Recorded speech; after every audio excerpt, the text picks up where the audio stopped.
percent of all colleges and universities in this country have a business accredited program. And Tennessee State is one of 5 now historically black institutions, and the first public black institution in the United States accredited at both levels, the undergraduate and graduate levels. So I'm very proud of that, and proud of some of the personnel choices that we've made. Just recently, we appointed Mr. Howard Gentry Jr., the athletic director. And what I'm very proud of that, but we are an academic institution, so most recent hire would be Dr. Augustus Bankhead as the Vice President for Academic Affairs. Academics is what we're about. And our raison d'etre, you know, we obviously must be our students.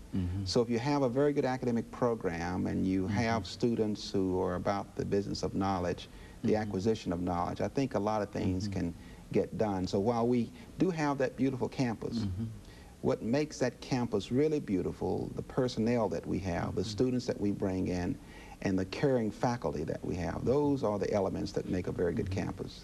Dr. Hefner, you know, not only are you the president of Tennessee State University, but you're also an economist. And I think that most of the time we often forget that people like yourself can give us good information in reference to some of the economic problems that we're facing today. Certainly when you come, we want you to talk about Tennessee State University, but let's broaden that, recognizing that you're involved in a multitude of other things, social and political kinds of things.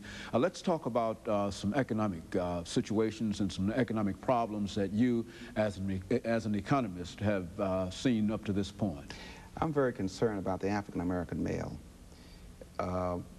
And that is why quite often when I go out to recruit, I try to focus on African-American males. It is important that we get as many into our institution of higher learning as we can. We're finding the homicide rate at an incredible high.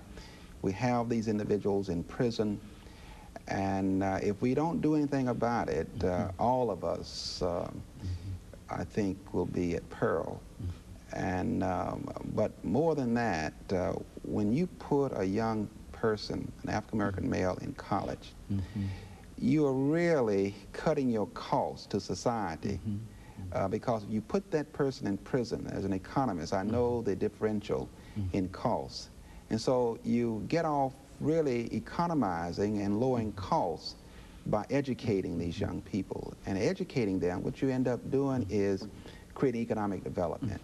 And when you have economic development, there's collective uplift in our society where all of us are better off.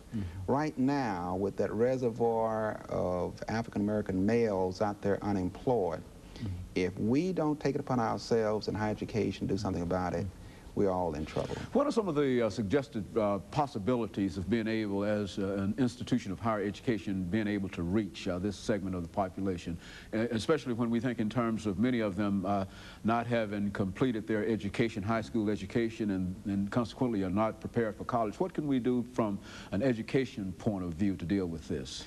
Well, some people have written off a lot of these African-American males and say, well, what we should do is start at the kindergarten level and do what the 100 Black Men of America, that organization, is doing. I agree with that approach, but I also feel that we must simultaneously deal with those young people in elementary and high schools.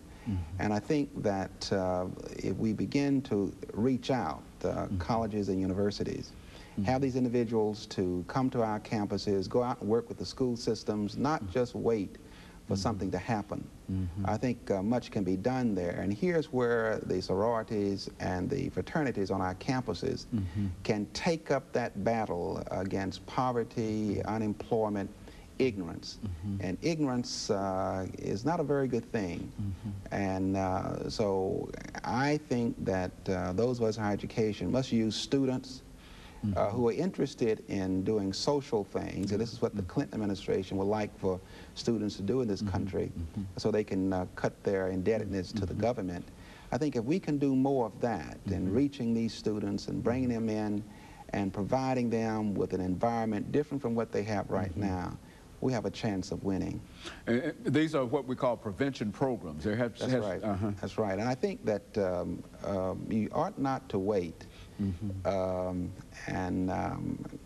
hope that Tennessee State will use this urban mission to deal with this tremendous problem that we have in the black community, and that is the African-American male. Now, beyond the African-American male, when you talk about some of the other problems facing higher education today, when you look at your own situation and you think in terms of what are some of the goals for Tennessee State University, and what are some of the things that you would like to achieve as president of Tennessee State University, what are some of those things this morning? Well, I think that we need to continue to be about students. Students matter most. Now, you can say that, but you must mean it. When I was in college, I remember so well Dr. Juanita Tate. She was tough. She backed us against an intellectual wall, and she gave us intellectual headache. But she nurtured us as well. She cared for us. And I think that I would like to create an environment where more of that takes place at Tennessee State and everywhere else, nurturing students where we abide by the motto that students matter most. I also wish to increase our supply of chairs of excellence. Good. Thanks to Dr. Tommy Friss, we have a $1.2 million chair of excellence in business, and thanks to he and his wife, we were able to get that. Thanks to Oprah Winfrey, who graduated from Tennessee State. She recently sent me $100,000 and $50,000 a year for the next 3 years. I've asked her for $1.5 million to create 2 more chairs of excellence. I also would like to have some endowed professorships. We have some very fine faculty members at Tennessee State. Not only do we need chairs of excellence, but we need endowed professorships. Then we need funds for our faculty to go off and read papers and things of that sort, what we call a faculty development fund. I would like to do that as well. Then I want to finish our salary equity study for the faculty. 198 faculty members will be given over $865,000. We've gotten through 2/3 of that. I will finish it off in January, where we'll do it a year ahead of time, giving these faculty members what we call equity pay, bringing them up to our peer institutions. I think if you do that for the faculty and you continue to bring